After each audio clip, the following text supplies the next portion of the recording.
Internet menjadi salah satu hal yang tidak dapat lepas dari kehidupan manusia. Namun tahukah kamu, bagaimana cara kerja internet? Sebelum itu, yuk, kita simak terlebih dahulu, apa sih internet itu? Secara harfiah, internet merupakan kependekan dari Interconnected Networking, yang merupakan rangkaian komputer yang terhubung di dalam beberapa rangkaian. Manakala internet, huruf I, besar, ialah sistem komputer umum, yang berhubungan secara global, dan menggunakan TCP/IP sebagai protokol pertukaran paket, atau Packet Switching Communication Protocol. Rangkaian internet yang terbesar, dinamakan internet. Cara menghubungkan rangkaian, dengan kaidah ini, dinamakan internet working.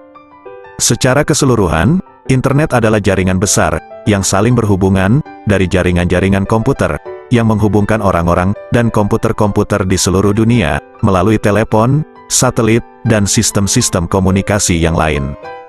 Internet dibentuk oleh jutaan komputer, yang terhubung bersama dari seluruh dunia, memberi jalan bagi informasi, mulai dari teks, gambar, audio, video dan lainnya, untuk dapat dikirim, dan dinikmati bersama, untuk dapat bertukar informasi, digunakan protokol standar, yaitu Transmission Control Protocol, dan Internet Protocol, yang lebih dikenal sebagai TCP/IP. Lalu, bagaimana dengan cara kerja internet itu sendiri? Cara kerja internet adalah dengan memanfaatkan alamat IP, yang menjadi penghubung antara server-server di seluruh dunia. Internet bekerja sangat cepat, karena didukung oleh satelit, yang memancarkan gelombang internet ke seluruh dunia.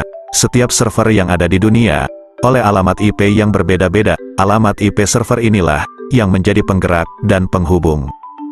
Jika komputer diibaratkan sebagai rumah, maka alamat rumah tersebut adalah IP dari komputer tersebut.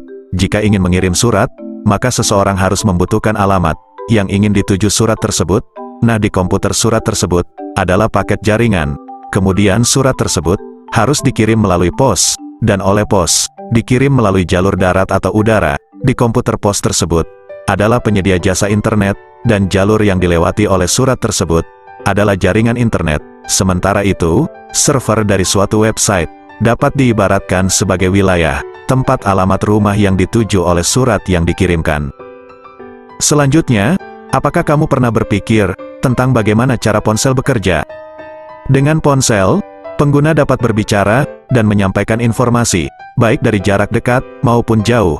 Pada dasarnya, cara kerja telepon seluler atau ponsel tidak menggunakan sistem wireline, namun menggunakan sistem wireless. Sistem wireless adalah jaringan nirkabel, di mana cara kerjanya tanpa menggunakan kabel untuk berkomunikasi dengan pengguna yang lain. Antara pengirim dan penerima harus tercakup dalam Base Transceiver Station atau BTS yang memfasilitasi antar pengguna telepon seluler secara wireless.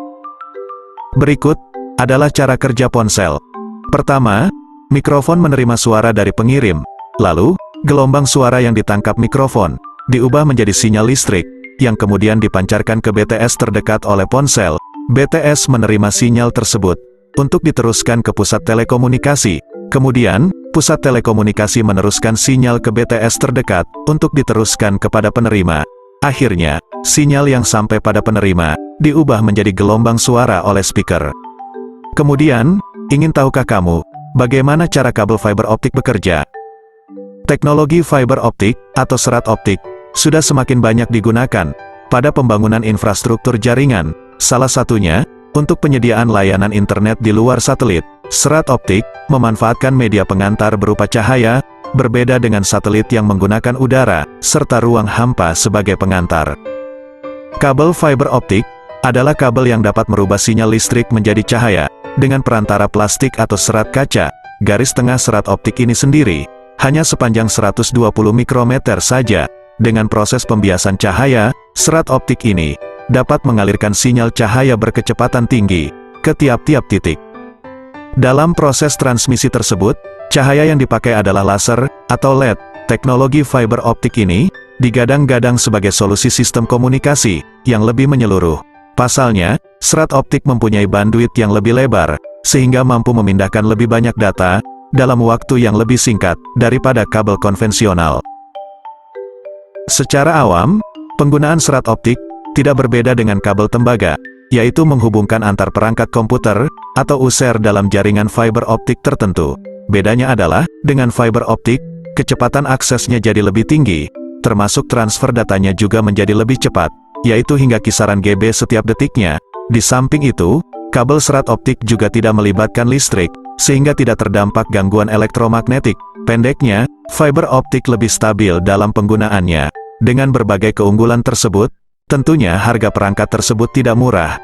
Inilah alasannya, mengapa kabel fiber optik hanya digunakan oleh perusahaan besar, atau operator telekomunikasi. Saat ini, bahkan perusahaan-perusahaan developer Wi-Fi, juga semakin sering menggunakan serat fiber yang stabil, dan lebih cepat. Berikut, adalah kelebihan perangkat fiber optik, hingga layak disebut mempunyai peran besar dalam jaringan telekomunikasi di tanah air. Pertama, kapasitas pengiriman data lebih besar, lalu mampu mentransmisikan data jarak jauh. Selain itu, tidak perlu khawatir terjadi korsleting listrik, serta kecepatan relatif stabil dan kencang. Oke, sekian dulu materi untuk kali ini. Semoga apa yang telah disampaikan dapat dipahami, dan dapat bermanfaat untuk kita semua. Saya, Indah Nur Safitri, dari kelas 4A Ekonomi Syariah, Universitas Surya Kencana, pamit undur diri. See you in the next video. Bye-bye. Thank you for watching.